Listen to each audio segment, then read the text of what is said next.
สวัสดีค่ะพี่น้องค่ะวันนี้พัชชาจะพาพี่น้องมาเข้าช่อบายสีโบราณโดยการใช้ใบกระบือค่ะใบกระบือเราเอามาเสร็จแล้วเราจะมาซ้อนกับใบตองเพื่อจะม้วนเป็นนิ้วนะคะ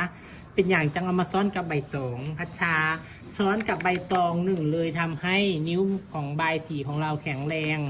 สองทำให้ขนาดความยาวเพิ่มขึ้นนะคะพี่น้องขาเพราะว่าถ้าเราไม่ซ้อนกับใบตองนะมันไม่ค่อยยาวนะคะ พี่น้องใบกระบือนะต่อให้ใบกระบือเจ้าจะใบใหญ่ขนาดไหนก็ตามมันไม่เหมือนใบตองเด้อนี่ค่ะใบมากใหญ่งามแท้งามว่าใบกระบือกระไดพี่น้องกำลังเร่งฉีดยาค่ะ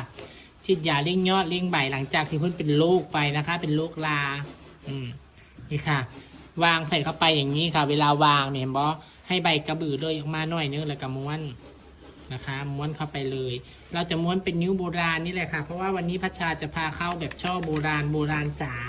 โบราณแบบพ่อแม่ปู่ย่าตายายตะกี้ตะก่อนเลยนะคะพี่น้องขาส่วนจำนวนนิ้วนะคะเอาตามที่เราต้องการเลยว่าเราจะได้กี่นิ้วนะคะก็จะมีเสียงรบกวนจักหน่อยเด้อเพราะว่าแฟนพัชชากระตัดโฟมอยู่ตอนนี้เพราะว่าออเดอร์โฟมเยอะมากพี่น้องคะพัชชาถึงบอกว่าใครจะสั่งโฟมใบสีกับพัชชาให้สั่งล่วงหน้าเพราะออเดอร์เยอะค่ะวันนี้เราจะได้นอนเร็วหรือเปล่าเพราะว่าออเดอร์ตัดโฟมเนี่ยประมาณเกือบ20ออเดอร์อ่ะพี่น้องคะทำให้ได้สัก5ออเดอร์ก็ยังดีวันนี้น่ะค่ะนี่ม้วนนิ้วใบสีจากใบกระบือง่ายๆเนาะเดี๋ยวเรามาดูกันตอนเข้าช่อค่ะที่เราจะเริ่มเข้าช่อกันเลยค่ะเข้าช่อนี่พัชชาจะทำนิ้วเอกจะใช้เป็นใบตองอย่างเดียวจะไม่ได้ใส่เป็นใบกระบือนะคะเพราะว่าใบกระบือมันน่าจะไม่ยาวนิ้วเอกพัชชาอยากให้ยาวนี่ค่ะนี่ค่ะพี่น้องคะเย็บให้แน่นนะคะใช้ใบตองห่ออันนี้คือเข้าแบบโบราณนะคะนี่โบราณเลยค่ะแบบนี้เลย นี่ค่ะโบราณเนี่ยหอยเปียจะมาอยู่ข้างหลังโบสถ์แบบนี้เลยเด้อค่ะเวลาเข้าช่อแบบนี้นะพี่น้องคะสำหรับพัชชาต้องตัดด้านข้างออกแต่โบราณตะกี้เพิ่นโบตัดนะคะโบราณตะกี้เพิ่นโบตัดและเพิ่นกับบริไซสเตปเปอร์พร้อมค่ะโบราณตะกี้เพิ่นใช้ไม้กัดอย่างเดียวแล้วก็ใช้แค่ไม้เดียวตอนจบเพิ่นจะจับเลยก็ใช้ตัวนี้ห่อเอาเลยนะคะจากที่พัชชาไปนั่งเบิ่งผู้เฒ่าเฮ็ดสมัยก่อนเพราะว่าพัชชาเนี่ยเป็นคนชอบงานใบตองตั้งแต่น้อยหัวทองกำปั้นแล้ววันนี้ไปเบิ่งเฮ็ดงานบุญงานแต่งไปเห็นผู้เฒ่านั่งเฮ็ดผ้าขวัญหมัก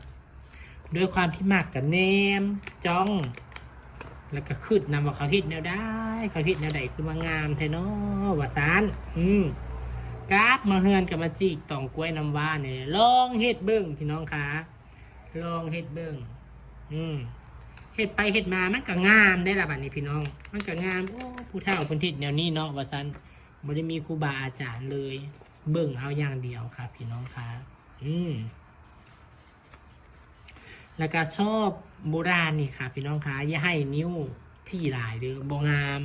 นะคะโบราณแบบดั้งเดิมนี่นิ้วบ่ต้องที่หลายให้ห่างรถค่ะถ้าที่หลายแล้วมันบ่งามมันโค้งโพดมันงอโพดมันจ้อมโพดนะคะค่อยเฮ็ดไปพี่น้องคะอันนี้เราประยุกต์ให้สวยให้งามที่ซื้อเราก็เลยใส่สีแดงเข้าไปถ้าใบกระบือเนี่ย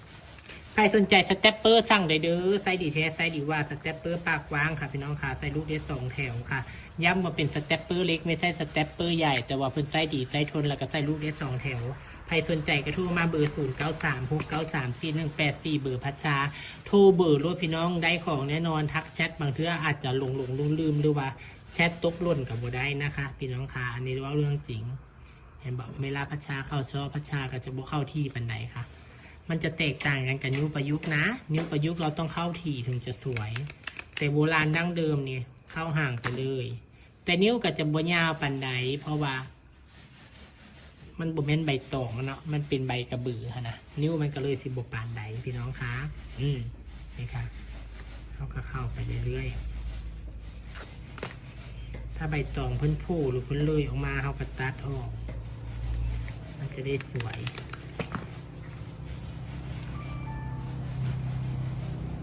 บ่ยากเนาะพี่น้องเนาะเวลาเข้าช่อก็น่าจะปิดเนาะค่ะนี่ขวาทับซ้ายทับขวาแบบนี้แหละโบราณตะกี้ตะก้อนแหละเนี่ยบ่มีลวดค่ะ พอเพิ่นจะโค้งงอเอียงค่ะพี่น้องคะการเข้าช่อแบบนี้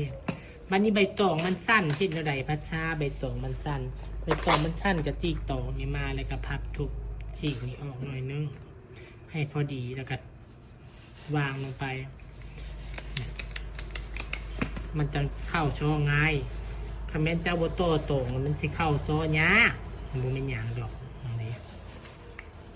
ก็เรียงไปเรื่อยๆจนกว่าเราก็จะได้ขนาดตามที่เราต้องการนะคะ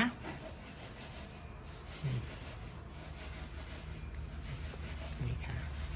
เฮ็ดให้เบิ่งตอนดึกตอนกลางวันบ่ว่างพี่น้องค่ะค่ำมาจึงได้มาถ่ายคลิปเดี๋ยวพัชชาเข้าชอบไปใกล้สิแล้วจังมาเบิ่งนำกันเนาะค่ะน้องเจ้าขาตอนนี้เสร็จเรียบร้อยค่ะแม่ใบสีนิ้วใบกระบือเป็นแม่ใบสีแบบโบราณดั้งเดิมแบบปูสังกะจาญาสังกะสีด้านหลังจะเป็นรอยเปียไขว้กันแบบนี้ค่ะแล้วน่าจะเป็นนิ้วสวยนิ้วขนาดนี้กำลังพอดีสวยไม่ต้องให้ยาวมากถ้าไปดอกไม้หรือดอกรักนี่สวยมากแต่พัชชาไม่นะคะพัชชาอยากโชว์ลายใบตองอยากโชว์ลายใบกระบือเอาไม้พี่น้องเบิ่งก็เลยจะไม่ได้ประดับดอกไม้นะคะ อันนี้ไม่ได้ใส่ลวดค่ะโค้งงออัตโนมัติค่ะพี่น้องคะสวยงามไหมคะฝากพี่น้องกดแชร์พัชชาเนี่ยด้วยจ้ากดแชร์ออกไปหลายๆแชร์จ้าไปแล้วจ้าสวัสดีค่ะ